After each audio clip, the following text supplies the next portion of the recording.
পথিকটি মরুভূমির পথে হাঁটতে হাঁটতে একটা টিয়া পাখির বাসা থেকে ছোট্ট একটা ছানা নিয়ে আসে। পরে সে নিজের হাতে সেই ছানাটাকে খাইয়ে বড় করে তোলে। টিয়াটা ধীরে ধীরে তার সঙ্গী হয়ে যায়। একদিন পথিক টিয়াটাকে সঙ্গে নিয়ে ভ্রমণে বের হয়। পথে সে একটা কাঁটায় আটকে থাকা সাপ দেখতে পায়। সাপটা কষ্ট পাচ্ছিল দেখে পথিক দয়া করে সেটাকে কাঁটা থেকে মুক্ত করে দেয়। তারপর আবার তার পথে রওনা হয়।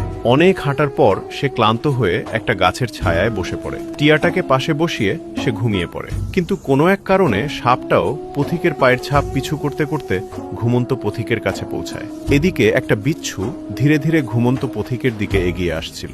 সাপটা সেটা দেখে বিচ্ছুটার সাথে লড়াই শুরু করে দেয়। অনেকক্ষণ লড়াইয়ের পর সে বিচ্ছুটাকে মেরে ফেলে, কিন্তু নিজেও মারাত্মকভাবে আহত হয়ে যায়। প্রচণ্ড আঘাতে সাপটি অচেতন হয়ে যায়। ঘুম ভেঙে পথিক দেখে তার পাশে একটা সাপ পড়ে আছে। ভয়ে সে সাথে সাথে সাপটাকে মেরে ফেলে। টিয়া পাখি তখন বলে, এ কি করলেন? এই সাপটা তো আপনার জীবন বাঁচিয়েছে। একটা বিচ্ছু আপনাকে কামড় দিতে এসেছিল। সাপটা বিচ্ছুর সাথে লড়াই করে আপনার জীবন বাঁচিয়েছে, আর আপনি কিনা তাকে মেরে ফেললেন। টিয়ার কথা শুনে পথিক থমকে যায়। ঠিক তখনই তার চোখ পড়ে একটা হীরার উপর। সে হীরাটা তুলে নেয়। টিয়া বলে, সাপটাকে কাঁটা থেকে বাঁচানোর জন্য সে তার নিজের বাসা থেকে মণিটি আপনার জন্য উপহার হিসেবে নিয়ে এসেছিল। পথিক চুপ হয়ে যায়। হাতে সাপের মণি আর সামনে মৃত সাপ। সব মিলিয়ে পথিক অনুতাপ আর অনুশোচনায় ভেঙে পড়ে।